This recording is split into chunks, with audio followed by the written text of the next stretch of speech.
So, ladies and gentlemen, and of course, ladies and gentlemen in the listening audience, watching audience, reviewing audience, and these two amazing men that I have sitting before us who are going to reveal the entirety of their beings. By the end of the deep dialogue, they're going to be completely naked before us, sharing their soul.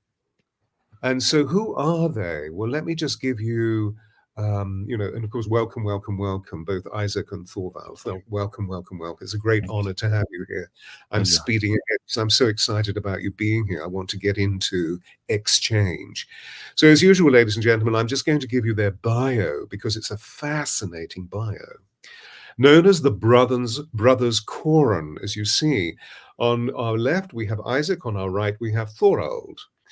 And they are transformational voice leaders, music mentors, and artists that are passionate about hearing the world's song one voice at a time. That's already a really interesting premise.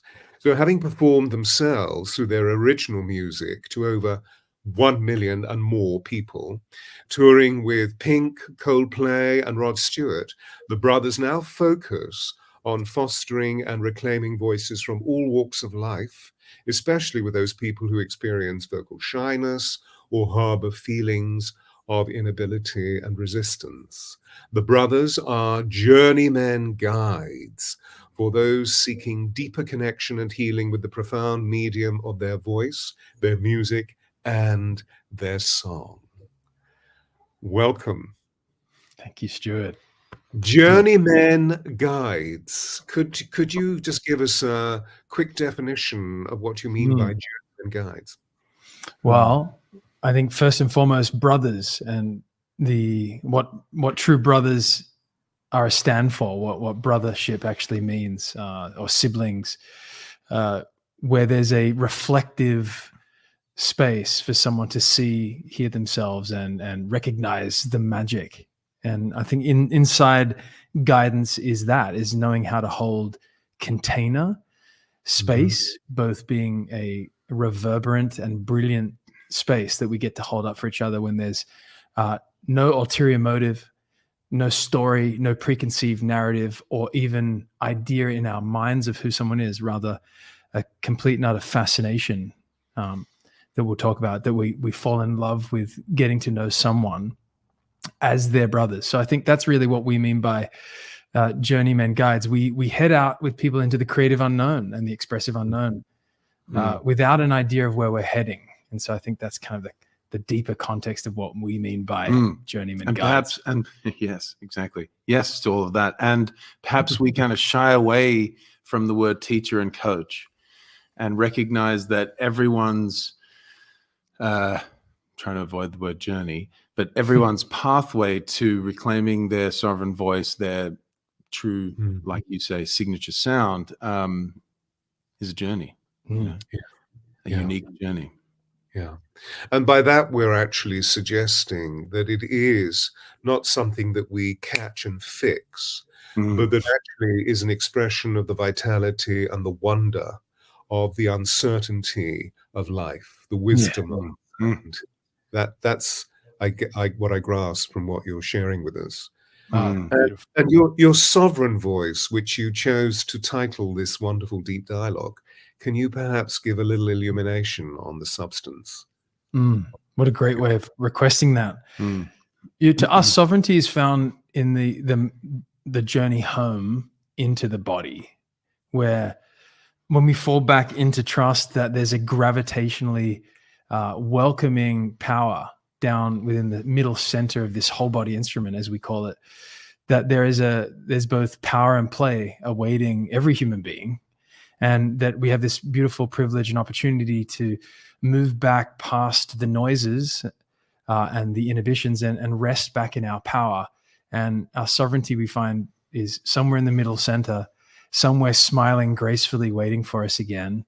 And we also can recognize that it was never taken away. It was just we were scared away from by either external forces or our own. And that there's a sovereignty just home in that place for us, quite literally physically located as much as it is energetic and magnetic. That's beautiful. Yeah, I love the word sovereign because it relates to, like Charles said, power, connection, and also value. There's this safety in the recognition of the value, inherent value of a single voice.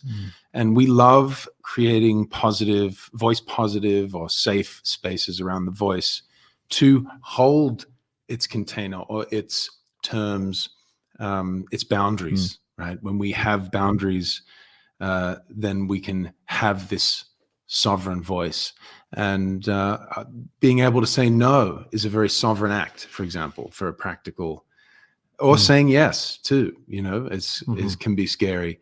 So yeah, and just being safe to ask for what you want in your voice, being safe to declare new ideas without fear or inhibition of criticism.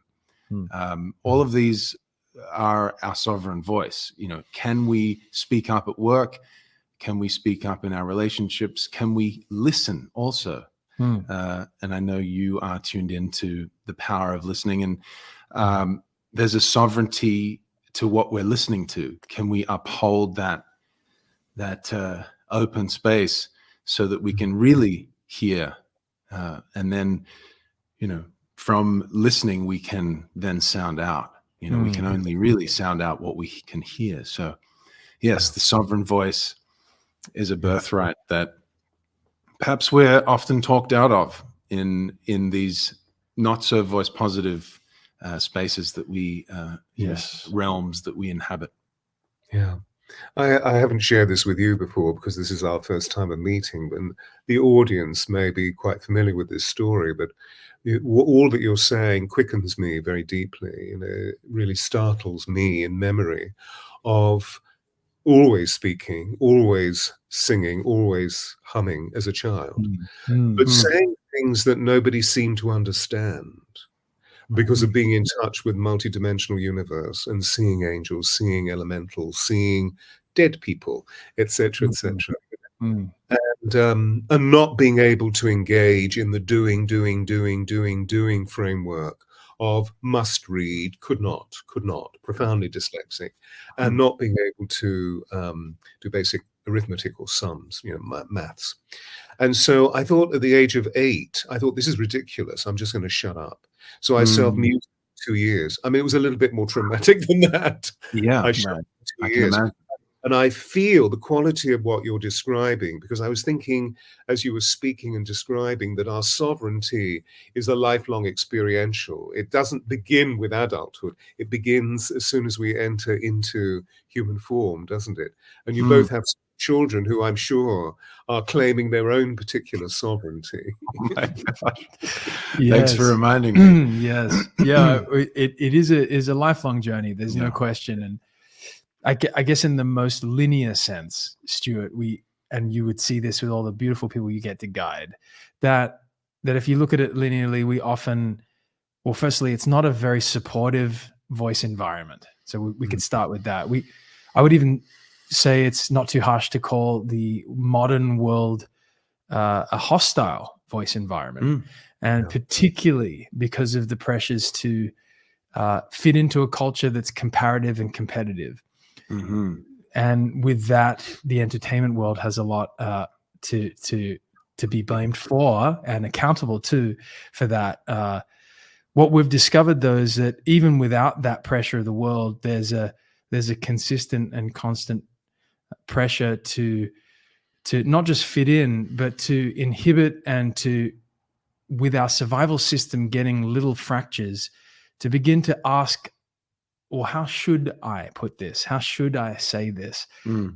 How does this song go? What sounds good? What looks good? And so we kind of see that on a linear front, people gather these little micro to major voice traumas along their path. And that as we gather those little inhibitive voice traumas, we shut down little parts of our incredible sonic spectrum. And in a lot of ways, that does start from this childhood, maybe a different past life, if you believe in that. That what we sort of see is that we're all here at all ages, returning back to our sovereignty, which is to reawaken to the sounds that went unsounded, the feelings that went unfelt, but also to reawaken to our full sonic spectrum. That is part of the sovereign conversation too, that we each have an inherent vantage point to sound out how it feels with that whole spectrum. Yeah. And speaking to the journey, you know, and thank you for sharing that with us. I'd love to know more about that story of your, you know, early stages of your journey. But look at, you know, I can see it's remarkable, and it's kind of catapulted you into the voice that you are today. But yes, I'm curious, what do you feel would have happened if you had more of a voice positive or a supportive environment? Have you played that out? Have you kind of reparented that? Yeah, it was about discovering a superpower inside. To reclaim, to remember. Now I can use these words. Obviously, at the time, it was purely sensation-based, but it was all about feeling good. And, you know, those people over there who were chastising me, literally with sticks, because I couldn't do it, and telling me I was nothing, you are nothing and you will always be nothing. And the little voice inside said, I think I'm something, but I didn't know what that was, you know. Anyway, what happened was that I got really still. Whereas before I'm born under the sign of the bull, so I was a little bit like a bull in a china shop. I was rushing around in a non-present way. So the stillness made me present. And as I got present, it gave me weight. So I got solid, whereas before I was floating around and desiccated by all of the trauma, except for a very, very loving mother who I literally molded into, leaned into, you know, because her love was unconditional. So it will be okay. It will be okay. It will be okay. Anyway, so I did that for 2 years. I have a brother who's a year older, and he was my code breaker. So he spoke for me because we read each other psychically. I didn't speak at all. I just watched and listened. So it gave me these powers of great stillness, and I was able to quantify or qualify those people there have these really dark auras, and they're the people who are angry with me, who are impatient, who are intemperate. And those people over there, they have these really bright auras, and they're full of joy and full of love. So I began to start to, as it were, classify people, or read people is a better way of putting it. And then I'd had enough. And so I came into, and my mother said, wow, you keep singing and humming. I think you need to be in a choir. So I was put into a church choir. Yes, not because I necessarily needed to be in a church choir, but I just loved the sound. I loved the music of hymns and the anthems and so forth. But I couldn't read, so I aped the other boys. I just copied the other boys. And then suddenly, because I was standing there, you know, with a white ruff and the book was in front of me. And suddenly I learned how to read the duration of the note, the duration of the melody on my breath, the duration of my breath. And so the words dropped in. So I read through song and then into speech. Incredible. And what was that first song that got your lips to part? Oh, for a wings of a dove. Wow. And then I sang it solo as a treble in St. Paul's Cathedral. Wow. Incredible. I've got a recording of it somewhere, I think. Oh, for the wings of a dove. You know, blah, blah, blah, blah, blah. Yes. What it did was to teach me all of these profound things. It taught me about flow and how, you know, that wonderful gift of great music. What we need to do is to bring that music into our speaking. So that's one of the core traces of all of the work that I do. That you know, whatever language we're speaking, we always have enough breath for the thought that we speak. It's just today, as you were saying, we're living in these pixelated, opinionated thinking processes. So we're thinking and speaking in really short thoughts. So our breath is short rather than being extended. So we're limiting our consciousness, and the more we open up, we expand into that sovereign process. Oh, that's beautiful. I love the doorway you've come through. In a nutshell. I love that. So although it's initially traumatic to switch off, I mean, the reason for why I switched off, it suddenly took the attention away from me, and I learned all these fundamental things. Anyway, where did you discover the power of sound, both of you?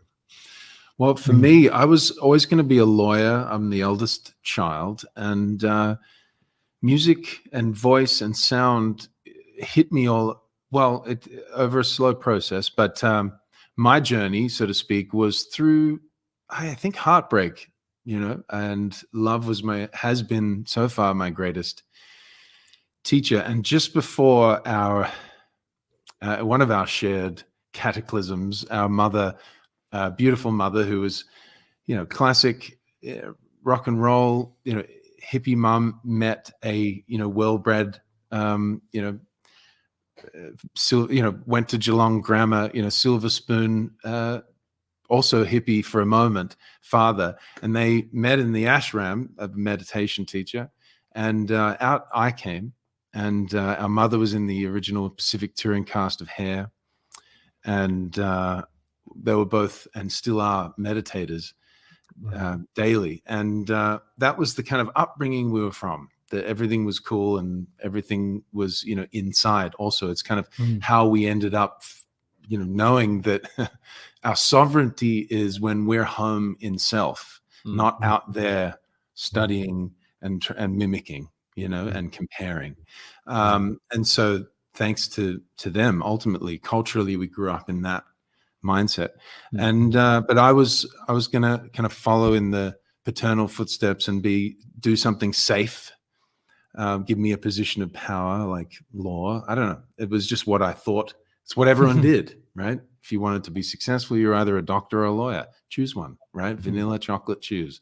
And so off I was going very willfully. And the night or 2 nights before this so-called cataclysm, this big rift in our family occurred, our mum told our dad it wasn't happening anymore and that soon she'll be moving to New York and leaving, the continent and 3 children and a husband behind. So before that, I had a voice. And I do say that it wasn't a coincidence that it happened just before that, I believe, because it was like a connection to self that I probably needed. And the voice simply said, and was out on our first trip to America skiing, and Thorald was in the room playing Blue Moon on his guitar on a bed. And I was in the doorway and I had headphones on listening to loud rock music, and the sound cut out as I remember it. And I heard this deep voice, and it was very simply smiling. It sounded as it said, "You will sing." And I ripped off the headphones. I said, "Did you hear that?" He was like, "No, what was it?" I was like, "It was a voice." He said, what did it say?" "You will sing." Huh, maybe you will. Huh, maybe I will. Put him back on, thought nothing of it, completely forgot about it. And 6 months later, I was at my heart had been thoroughly broken twice that 6 months. I'll keep the story short. And as a teenager, hanging out in the backyard of a mate's friend, 50 kids hanging out, leaning on the back of a, ute. And my friend was playing the guitar, and I was losing myself in the music, and he looked at me and he said, "Sing for me, Zach." And in that moment, in that call, I was moved to find my voice and trusted what came out. And everyone gathered around and said, "I didn't know you could sing." And I said, I didn't either. And they said, "No, really, you're going to sing for our band. We've got a gig in two weeks. I'll teach you all the lyrics." And that was all my best friends. And so 2 weeks later, I was really hooked. And it wasn't until later in college, I was still pursuing, business degree and doing all of that. And I got sick. I got a liver disease. I got depression, and I was at the rock bottom. And this song, "You Don't Know What Love Is" by Cassandra Wilson came on, and it rocked me. Suddenly the tears were coming. I was singing along with it. I reconnected to that voice that said, "Do you understand now what you have to do?" I pulled my keyboard out of the closet, sang myself back to health, got the next plane to, finished my degree in Boston, got the next bus to New York City, and met up with this guy who was on his own journey. But I haven't looked back. And today, if I'm not singing, I'm not well, I guess. You know, I'm not focused on my own Yeah. health and gravitational center. Yeah. Yeah. And Thorald was going through his own journey. I was. The dynamics of my journey didn't start till later, Stuart, but to speak to my early childhood, I found music in my voice right at just before the divorce too. It became a safe space. I would say the best way to describe it was very subconscious and intuitive, that I found this love of a guitar and the way it created a closed circuit between my hands, my mouth, and it became a reflective surface for me to feel how it felt to just be seen and heard. And I can see that now as an adult, that it was, I even remember facing the closet that was like this reflective surface and kind of being with myself, you know. And that's where it really started for me. And I was told from an early age, once I raised my voice and recognized that I was making Aunt Sandra tear up when I sung at 12, I was told really early on I was special, which has its own damages. If I'm being honest, looking back now, I recognized I had a secret weapon that was a large feeling as a young kid. And I ended up at a performing arts high school, and I was sung at the Sydney Opera House from an early age, and I ended up in New York to study jazz at 16. So I think I was under a different pressure that, wow, you have a voice, you're going to make it.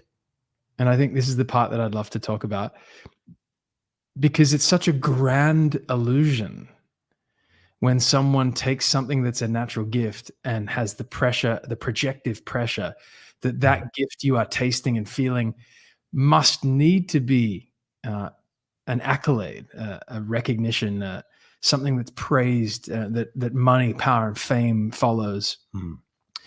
And I fell into the kind of quiet pressure of, you need to be acclaimed or you've failed your gift, so to speak. And it was very internal pressure, but a pressure nonetheless. And it's a pressure I don't always talk about. And it followed me all the way through our career as the Kin. The band that we started together went on to, of course, be signed by Jimmy Iovine, and we had a gold record in Australia and New Zealand, toured the world. A lot of our dream was lived out. However, the expectations of our true dream was not met. And that's taken quite a few years. You know, I'm 43 in May. It's taken quite a few years, maybe the last 5, to really begin to grieve expectation. And I think that's the key, because of course the world owes me nothing. The marketplace owes me nothing. It was more the pressure of that projective space. And I think it's an interesting part. A lot of us feel that pressure if we're born into certain families to achieve, rather than discover what's actually here to share. And we can tend to chase our tail. So that my experience was, I left my sovereignty when I looked outward into the world and said, I must achieve in order to be enough. Rather than to discover actually the power that was home within me. I have a whole mental health story too. I won't share that right now. That happened in my later life, where I think that's really the core of why we get to, for me, guide people home to their sovereignty, because there's nothing like that right time, right place inside them to return to when they're ready. These are extraordinary stories. I so thank you deeply from within me for your honesty and your gentleness as you reveal the transparency of who you are. It is fitting, it is suiting, in the sense of, we're talking about the sovereign voice. And, you know, there you are revealing to us the journey, not just simply of acquiring the experience of what your sovereignty is, but of actually interrogating going through these emotional autopsies that, as you both said, have physiological implications within our bodies, whether it be to do with a malfunctioning or dysfunctioning liver, or that for Thorald, moving into mental health issues, which today we all have immense compassion for, because now the closet is open, so to speak, whereas we're removing the stigma, in other words. So I thank you so deeply for that. It seems to me that there is one ingredient that keeps coursing through me as you describe your discoveries, and I want to utter it just to see if your response is the same, or perhaps you have other points of illumination that arise out of it. We're talking about coming home to self and to a deep, deep presence. That's how it feels, this deep presence of who we truly are, rather than having to achieve what they say we should be. But who we truly are. So I feel this deep presence because when we get still, when we hunker down, when we lean into the rawness, even if the wilderness is dark and dismal and difficult, the long dark night of the soul, that we find this level of presence, which is sanctified, really, really deep sanctuary. When you both sound, for me, the resonance of your voices are unique because you own them, but also because you're so openly transparent in the emotional flow that pours through your speaking. And as I've had the joy of listening to you sing on recording, that also flows through your singing. So I just wanted to mention that purely and simply to celebrate you, but also to draw together some of the richness of what we're talking about. That if we find this level of stillness and presence, if we lean into the divine, then the divine has his or her way with us, a great Mother, Father, God principle, that we suddenly become part of the flow. And strictures and the restrictions, all of those, oh my God, all of those, well, Shakespeare calls them the 1,000 natural shocks that flesh is heir to. The slings and arrows of outrageous fortune, that all of those impingements on our field and deeper into the soft tissue of our body, and sometimes much deeper, as in Isaac's case, in Zach's case, because of the liver process that you went through. I hope it's now better. It is, yes. I think, and studying sound, I see that it's also physiological and somatic and blocked sound, literally. So I have to work on that. It's a daily practice for sure. And but yes, thank you for asking. And therefore, as you illuminate with it's a daily practice. We're again talking about the whole substance of what it is to continuously flow with the opening of the instrument. Instrument, we both know, we all three of us know what that means. But just for everybody who's listening in, the voice is more than an instrument. I mean, it is an instrument. As we know, it's a physiological process that allows us to communicate the way we think and the way we feel through speech or song. But saying instrument makes it sound slightly externalized, and really a highly internal process, isn't it? It's entirely internal. And all facets, facets, be it physical, energetic. We like to look at it in one of our songs that we've recently written and plan to record. It's like the voice as like a telescope turned around. So we're looking deep in, inward, even one of those space telescopes, because it's that vast in there. Oh, it's a micro universe. And like, I keep coming back to two pieces from your story. First and foremost, it's unconditional love. Like your mother showed you, like our mother showed us, even in her impacting us terribly, there was unconditional love. It was her brutal honesty with her own life. Right? Even if she might regret it later, it still was honest and maybe radical. But there was unconditional love always. And so when you can offer that to yourself, that's the voice. That's the voice. And then this, this is kind of out there, but one of my favorite writers, Krishnamurti, who did a lot of thinking up in Ojai here. He writes about nothing and the happiness that can come to one who is nothing. And in the nothing, that's when we find that special something, that sovereign voice, because it's quiet. The big voice, ironically, we like to say, is quiet, whereas the small voices are loud. And there's a choir of them. Whereas there's a singular entity in the big voice that perhaps just whispers, you know, and we can only get glimpses, and we have to be nothing to really hear it. You know, we have to hollow out. And so the sovereign voice is also this hollowing out of the, you know, the noise of the ego and the mind. You know, what the ancients or you know, would call the passions, right?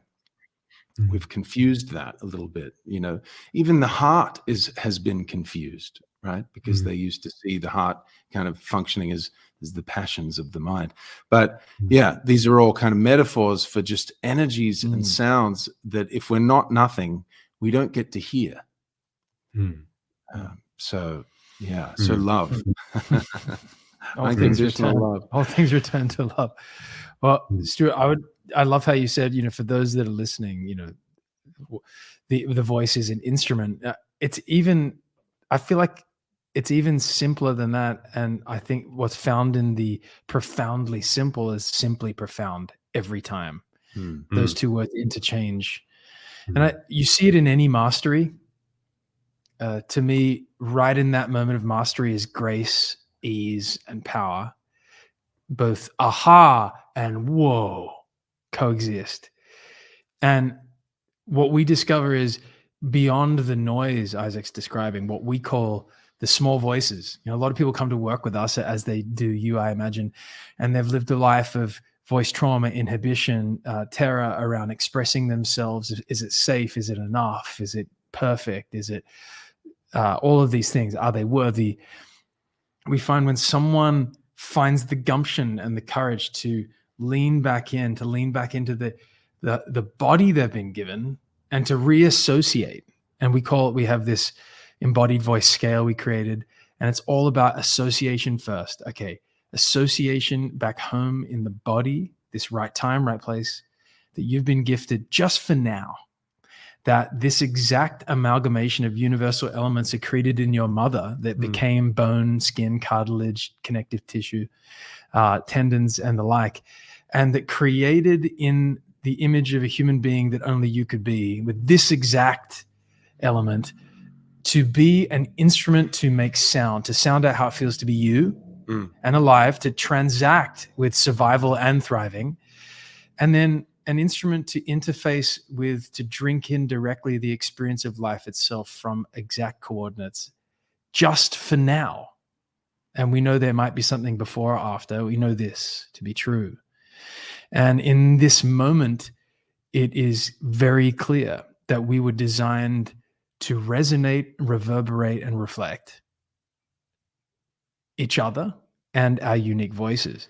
And time again, we come across human beings that are not quite fully expressing that of which they've been gifted like they can. And without pressure to fix, but now having the opportunity to just return a little bit deeper today, to associate home in the body, to get in touch with the language, the instrument, the voice speaks, which is one of experience and experiential qualities. And then last but not least, to claim and reclaim just a little bit more today in one little voice experience, to reclaim rather than fall into that addiction of the world called disclaiming. And so we find that that's really our deepest opportunity. Whether you ever sing a song in front of an audience, or you just bring in these voice principles into your speaking like you've done so masterfully with people your whole career, voice is voice. You know, at the core of it, we have this incredible intelligence of life, and an opportunity right now to taste it. Taste it. This is beautiful, beautiful thoughts. Thank you. And sharings. We know that sound is awakening within people's consciousness. You know, this is largely, I feel, as a result of two primary things, a result of many things, but two primary things. The cosmological shifts that we're moving through, where we're really awakening to the possibility of our vast potential. And number two, because we see a lot of dissonance, not consonance, within the world, which of course is impinging on us very greatly because it produces instability, insecurity, unsafety, and a lot of fear. And so sound suddenly, but it almost as though the world has suddenly opened its ears and is beginning to hear sound healership as being a modality of great import. You know, I'm just reflecting on the last 45 years of pioneering, and it's been very much like Sisyphus at times, and it's something that Chloe Goodcharge and I share. It's been pushing. Suddenly the stone goes all the way down the hill again. You have to keep pushing it up, and it goes down. So something very remarkable is taking place. I wonder what your thoughts are about this. You know, what was bubbling within me as you were speaking then is that we know that sound is at the core of creation, and we're beginning to get back to that original impulse by just getting still and reclaiming, as you were saying, who we are, the true sovereignty within. And as a result of that, we're beginning to see our eyes, our locating devices, our echoing devices with our voices, rather like dolphins, really opening up transcendental corridors of light to bring about the great shifts of consciousness that can pour through our sound making into our bodies and thence into the field of consciousness that we know as the collective. Is that making any sense to you? Oh, Absolutely. And I think there's what we keep seeing is that in the realm of the voice, because we are, I mean, even Darwin saw us as fascinating and in part of a small group of complex vocal learners who use sound to create memory, store it. Where do we store it? Perhaps in our field, emotional, psychic field. But we access memory through sound, and so therefore we also create memory and work through our trauma through sound. The beautiful thing about the voice is that it's showing this kind of need for us to recognize that on the one hand, we are incredibly unique and unrepeatable. And that's that kind of inward invitation to sovereign voice. But then on the other hand, we are also mycelially connected. We are one. And what you were just saying, we are consciously, or our consciousness is being pulled towards that in a way that perhaps has never happened before, right? We're seeing that connection that is inherent in technology, reflective in our technology. It's always been there. And we're seeing opportunity for that connection to happen at rapid speed. So there's this both andness that we're looking to kind of experience both. One is, yes, you're unrepeatable, unimaginably unique and inherently valuable. And then also your voice must be heard for the world song to be heard. We must act as one, and it's both. And so I think that's uncomfortable. And I think also the uniqueness is perhaps the most uncomfortable in, perhaps subconsciously for us. There's a study in 2023 that says that 75% of Americans have some form of glossophobia, a fear of public speaking, or a fear of their own voice. And I believe that even more subconsciously, perhaps, but even equally as intense for people, is this idea that we are unique, that our voice can be heard as distinct and therefore can be judged. We don't like standing out. We like fitting in, or at least it feels safer there. And so our voice identifies us and says, I am here, and that is, so can we become more at ease, at peace with both our uniqueness and our oneness? Which I think speaks to being, and at the core, this is what wakes me up in the morning, Stuart. It's all about right relations with ourselves. First and foremost, it has to be first to us. We set these 5 ways of being in our work, whether we're working with a company and bringing song in as an innovative tool, as a surprise, by the way, so everyone's very stiff all of a sudden, or with someone who's willingly coming toward the embodied voice work. We set these 5 ways of being, and in this order. First, generosity in action is for self first, is to find one thing you like, love, or at the least, if possible, you accept about the experience of which you're having with breath, with tone, with quality. And when we're generous with self first, we start to listen in to what is rather than what isn't, right? And then that cascades into curiosity. And can we first be curious with self? And that's when we yes and ourselves, of course. We say, ooh, that felt all right, actually. Let me repeat that. And that in the repeating or in the adding, we begin to follow the flourish and get curious like a breadcrumb trail to falling into a new, beautiful relationship with voice. Then we go into willingness. Willingness is really just about making space for possibility, being like, I don't know what's next, but I'm excited to find out. I'm willing to see where this leads me. And of course, when we're willing around our voice, we're away from willfulness. And the world has inundated us with willful action and willful carving ourselves into the right presentation. So we get to step out of presentation for a moment. Fourth is awe. And can we offer awe not to just ourselves, but to the experience of life through our voices? Can we be in awe of the actual moment we're giving ourselves, which honestly is a beautiful privilege of self-care. When we say, I'm going to carve out this next 20 minutes to have a voice experience. You know, last but not least, our whole company is based really on this. It's daring, what we call it daring to suck, which to us, daring to suck is letting that next first creative or expressive impulse bubble up the windpipe, be tasted upon the lips, and to come out with no attachment to the result it produces on yourself or anyone else, whether it's liked, acknowledged, or used.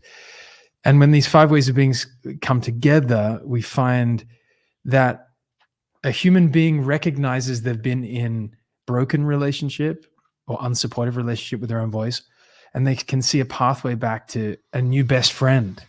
And when your voice becomes your new best friend, watch out world. Because what we recognize is someone comes back online to their well-being, begins to heal what went unhealed, and then offer that same generous, curious, willing, awe-filled, and daring way of being to those around them. This is beautiful. And it seems to me that there's another component which we're hinting at and nudging, but we haven't quite mentioned.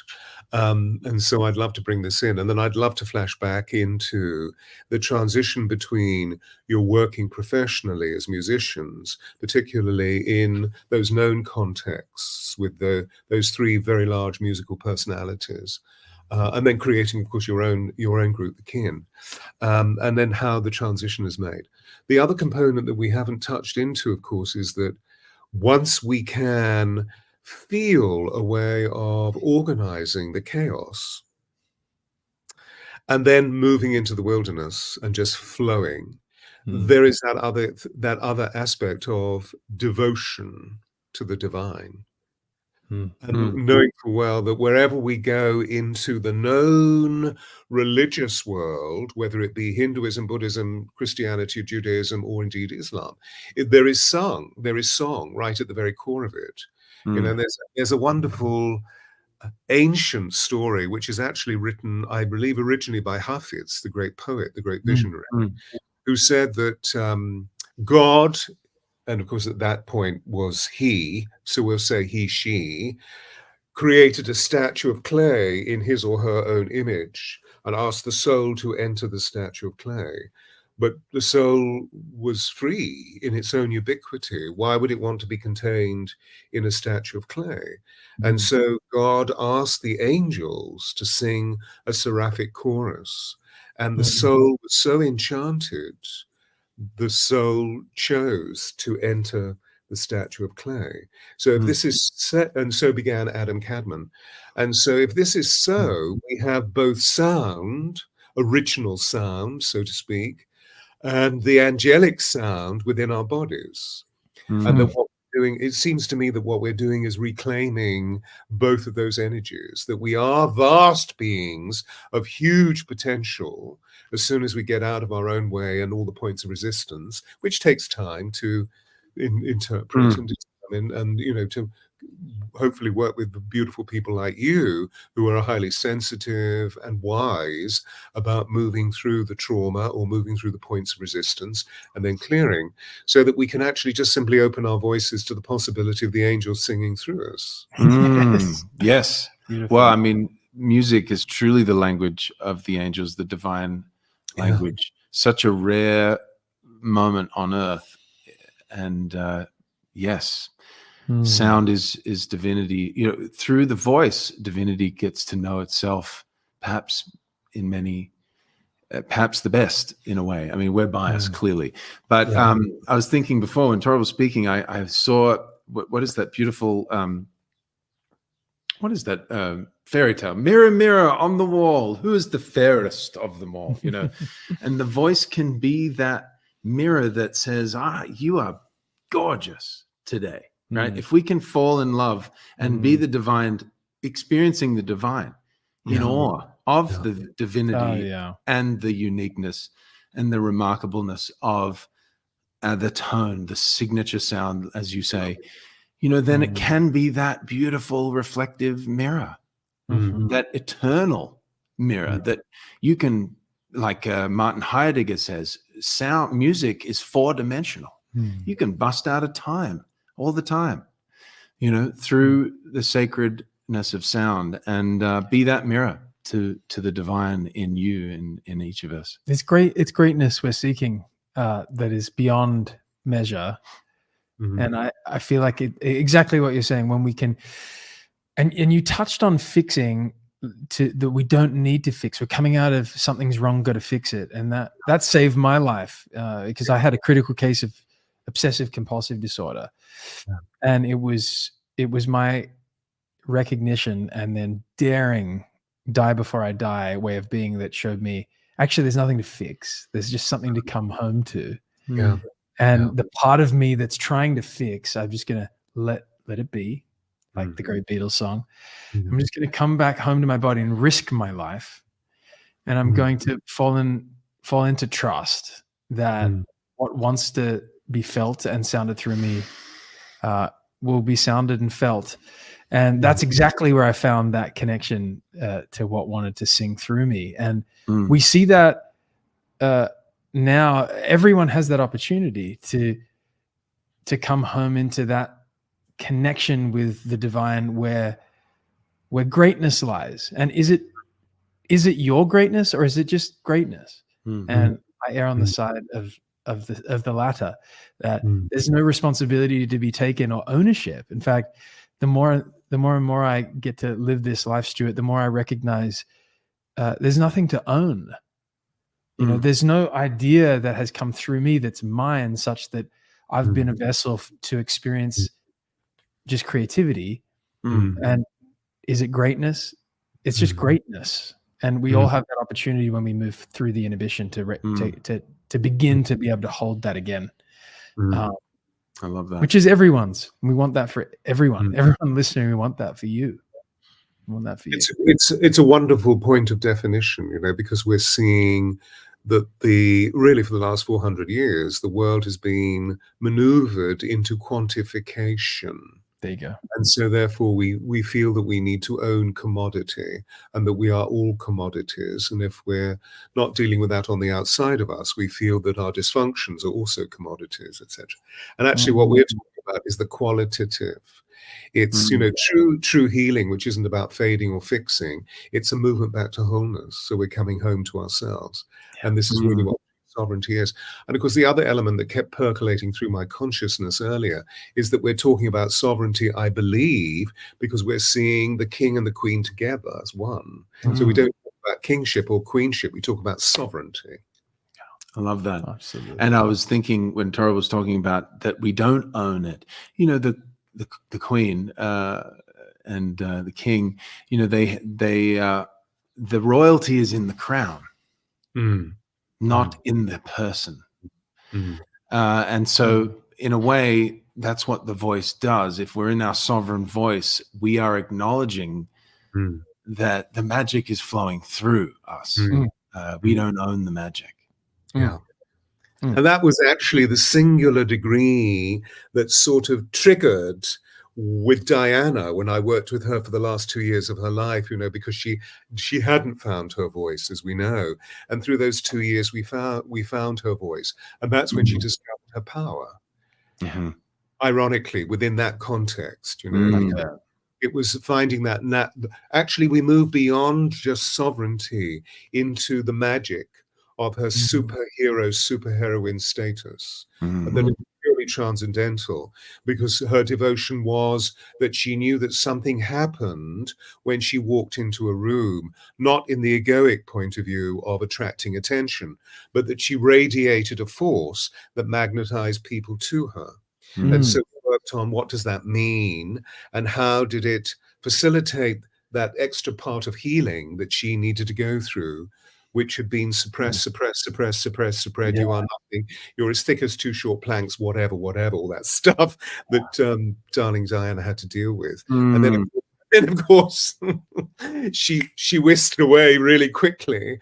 And one of her greatest gifts was breaking through that bandwidth, which released Shakti through all of our hearts. You know, the 7 days when the earth stood still, right after her dying. Anyway, so you have a very rich perspective of this, because I feel that I haven't really exchanged these thoughts with many other sound healers. So you have a very rich and a sophisticated technology in terms of your points of inquiry and what you've attained through all of the experiential of really using it. And I wondered if you could give us a little bit of perspective about how it was to make music professionally in those contexts, and then your choice to move away from that form of music making into becoming sacred songsters. Thank you for that question. Well, it did happen in a way to us, and we were kind of. It was a beautiful journey, and one that we wouldn't take back in any way. We're still on again. Traveling with Sir Rod was our first introduction to the arena, the experience of connection at a great level. That was a phenomenon that I'll never forget, and hopefully get to taste again. We still dream of experiencing that in some way. We're not sure what it looks like, but that form of connection is thrilling and it is. and beautiful, and we all want to be on the edge of our voice, and that's our edge for sure. And then touring through many years, signing to a major label, touring with Pink, doing playing to over 1 million people in 1 year. Actually, it was over 1 million in just 1 year of our career. 2013, 2014, touring the world, touring Australia, coming home with perhaps the greatest. She's as big as Taylor Swift is in Australia. She'll do 13 nights or whatever it was in Melbourne alone at the Rod Laver. 16. So, she really strikes a chord with the Aussie woman, particularly with the Aussie heart. And so it was a huge honor. And then also with Coldplay, we love that band, and we got to play in Sydney with them. And we were living outside of New York City, young family, very young family, and touring the world, doing our own touring as well. And we were in the moment where we were thinking about leaving the label, because we weren't, I think just because of our point of inquiries, there was not the same resonance. We weren't singing about, we were singing big transformational love songs at times, and we weren't mimicking the industry as much as perhaps we were. And I think there's themes, cultural movements and themes and waves of, styles that come in, and we were in our own space for sure. And it wasn't necessarily, even though we were signed to a major and touring with these great people, to kind of get that radio lever, which we were signed at the same time as Imagine Dragons, which we laugh about often. I think what you're saying is we didn't really fit in. We didn't fit in. Yeah, they would just we were outcasts and yeah, rebels. just so you know. So in a moment we thought, well, it was a moment that we were on a bike ride, and Thorald, who was in front, I was tucked in behind him. He was like, so I had a download. I think we've got to move out to Los Angeles. I wasn't a thought. It was the second biggest gut feeling I've ever had in my life. Yeah. And we didn't plan on stopping touring. It was a pause. This gut feeling came up. We relocated quite fast and completely to LA. Abruptly. And we thought this download was about fostering and nurturing other voices. And we thought it would obviously be in the music industry. So off we went. We put together a team. And over the course of a few months, we started writing with Insert in writing camps for Insert famous person here, writing for people that we hoped were looking for songs, and all the things you can imagine in Los Angeles writing camps. And we looked at each other the same day, about 3 months into this experience, Stewart, and we said, oh, this is not it. Just the same day, we both left a session and recognized that what we were experiencing was the perfect example of projective, presentational, success-seeking creativity, which was we are all using our talent to look outward at and trying to calculate and construct something we think someone wants. And it was the least satisfying experience I think we've ever had, in a way, because we recognized that even though there were great people we were working with, that we were all looking outward, not inward. And so we got together the next day and said, well, if it's not this, what is it? Because we've moved across the country. We've paused touring for a moment to do this, follow this gut feeling. And we had this idea come to us. And it came down like a lightning bolt in less than about half an hour. And it was based on the premise of, well, what if we didn't play the game? And what if we instead offered this pathway, this journey that we would construct from all the embodied voice coaching that I had done in my life? I'd been a voice coach privately since I was about 19, 20 in New York. What if we brought all of Isaac's research into what he was still and now still calling musical cosmology? And what if we brought all of our shared mentoring together? And what if, with someone's permission, we became their brothers? And over the course of many months, what if we got to know them and they got to know themselves in the creative, reflective mirror of us? And what if we put together the best of what we got to experience from producers and developers? And what if we brought in all the things we wish someone gave us? And then what if we went into the studio after many months of getting to know each other and co-create songs, almost like midwives? What if we only painted with their colors with them? And so we put this idea together, and a young person reached out 2 weeks later, Kismet, and we said, funny you should ask. And so we put this idea together. And this is us 9 years later. And everything that we have done since has been based on this download of a song, one of our greatest songs. In that time, we've recognized that we are still artists. And I think over the last almost decade, we have either been in touch with our artist selves, we have healed some of the wounds of the music industry, which many people that have been through it have, especially actors. I'm sure you're so familiar with the wounding of the actor. I think it's not similar. I think it can be quite similar with a performing and recording artist. And I think you find that question finds us at a beautiful precipice of this new moment wherein we are preparing for a live album with a choir. It's the new album and the new artist project's called Brothers Koren and the Kin. And we are reclaiming all that kin energy. Wow. And we're setting out in mid-May to create, and then quite quickly after that, release a first live album in quite some time with some incredible singers that happen to be almost 20 singers, all alumni of the songwriter's journey from around the world, joining us in Circle, and a beautiful band as well. So we're very excited to begin. Wow. Well done. This is really beautiful. Absolutely beautiful. And so, well, we have something to look forward to, ladies and gentlemen. I'm sorry I can't ask you questions for these two gentlemen because we are pre-recording because they're going to be busy later. Unfortunately, we got to the point of completion. And I could go on and on and on with you guys. It's been so wonderful. And of course, the other thing that I haven't celebrated is the fact that it's very rare that I have a duofold process taking place. Two people, it's normally one person. And the ability that you have to fluidly manage all of the possibilities of what you want to create and your personal relationship is just extraordinary. You've obviously you've been together many times before, but you have this wonderful equanimity. Thank you. Yeah, thanks for seeing. It's I think we get to be an example of our guidance. You know, we Collaboration. we must walk what we guide. Well, you're truly embodied, you know, so it's pretty obvious. What I mean by that is that you live within your bodies, but you live within that rare degree of human integration, physically, emotionally, mentally, and spiritually. You're living in the physical vessel.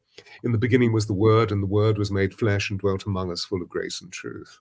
You know, you're bringing it way through. It's the divine logos that's moving through you. So, Ryan, could you put the wonderful website for, here we are, for the Brothers Koren, and we're going to be anticipating the wonder of what you've just described to us about this amazing music-making feat that you're going to be involved in. I kept on feeling resonances of Eric Whittaker. Eric and his online choir. Yes. Ooh, his sound making is extraordinary. Truly. So, you know, you're actually achieving something which is very unique in your own pathway. But I was just, you know, looking into the correlation of sound making and how you're creating this wonderful vibrational field that is moving us in a completely different way, particularly away from the dissonance. You know, one of the things that I work with all the time is I'm trying to get everybody away from this. You know what I'm saying? I mean, that, oh my God. Particularly on the West. You're good at that. Yes. And, you know, where I feel you both coming from really echoes that wonderful line from Rumi. If words arise from the heart, they enter the heart. If words arise from the tongue alone, they don't pass beyond the ears. You know, here you are really sounding your heart. So I want to thank you for that and also celebrate you in the unique integrity and honesty and transparency that you bring to the work. You are both embodied sound players within the whole circumference of your physical vessel, the sensorium of your being. So I congratulate you for that because, you know, your brothers and sisters are working at it and not necessarily finding it easy. So well done. Well, thank you. And thank you, Stewart.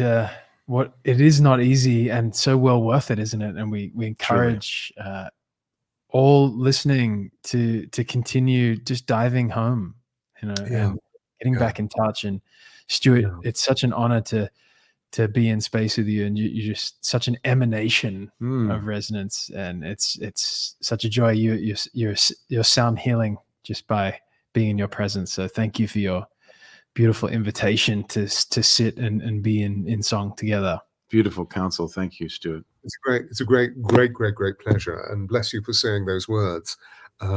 It's an absolute joy to be who I am. And it's now I'm doing what I came here to do. That doesn't mean to say that I haven't been really useful over the last 50 years professionally, but now I'm doing what I came here to do, and it feels really amazing. I love that. Fascinating. They're so fascinating because I've been trying to nudge actors and public speakers and, you know, some of the famous people that I've worked with, nudging them towards the soulfulness of their voices and how they looked at me surprisingly and start in a startled fashion and not quite getting it. And now people are getting it. So it's just such a joy and wonderful spending time with you. So I want to thank you. And I'd love for you to come back on so that we can actually see a cartography of the extraordinary sound that you're producing as Thank you move you. forward. We would love that. And Be an thank you. honor. Looking Oh. forward to Feeling the richness of what you share, which is incomparable as far as I'm concerned. Thank you. Thank you, Stuart. Well, we would love to, just to throw out a sexy future. I'd love to be in person. Maybe we do something around voice together for people in the future. Yeah, let's do that. I got that. The UK is on the forefront of the voice movement. I think that the UK is ahead of the curve. There, you know, it often is culturally. So there you go. You know, I think that the importance of choirs and the importance of the voice, yourself, Chloe Goodchild, and many others. I think there's an ancestral right that's been passed down through our European ancestors that knew the importance of gathering and singing together and harmonizing, reharmonizing, moving past the dissonance. Yeah, I hear you. The ancient bardic traditions of song and great speech, you know, bringing them this ancient island of Albion. Yeah, I have a great desire of getting 33,000 people together in one of the ears of Mother Nature, you know, one of those great canyons, and chanting or singing song all together. I think that would be extraordinary. Let's do it. Pick us. We'll help. That sounds fun. Well, bless you. Thank you. It's there as an idea seeding, and I'm working towards it, you know, and really just simply disseminating as much information as possible as you are to as many people as possible to gather the communion of light, the network of grace that's wonderfully, you know, every month. In fact, on April the 21st, on Sunday evening, I choose a Sunday that is nearest to the full moon. We have a point of reverence where we devote ourselves to the full moon and the power of the moon and how she illuminates the conviction of the way that we feel and teaches us how to recognize what we're feeling. And it's called enchantment. So for 90 minutes, we come together and we chant magic into our lives. Thank you. Let's do it. We'll be there. So thank you so much. But please stay where you are for a second while Ryan closes down. And to everybody who's been listening in, thank you for coming in. And please, you know, listening to this recording time, I'm sure you've enjoyed these two wonderful men. And don't forget that on May the 6th, we begin a season of 12 remarkable female global soul stewards. And we start off with Zoe Carla, who's one of my clients, who's the founder and CEO of a completely new social media app that is going to be based on pure love. The expression of pure, well, it is based, it's already alive. It's called We Are 8. And Zoe is one of the most remarkable enlightened leaders that we see on the global stage at the moment. She's a remarkable woman. So come and listen to what she has to say. Beautiful. Bless you. Thank you, everybody. Namaste, namaste. Thank you, Ryan. We'll switch down now.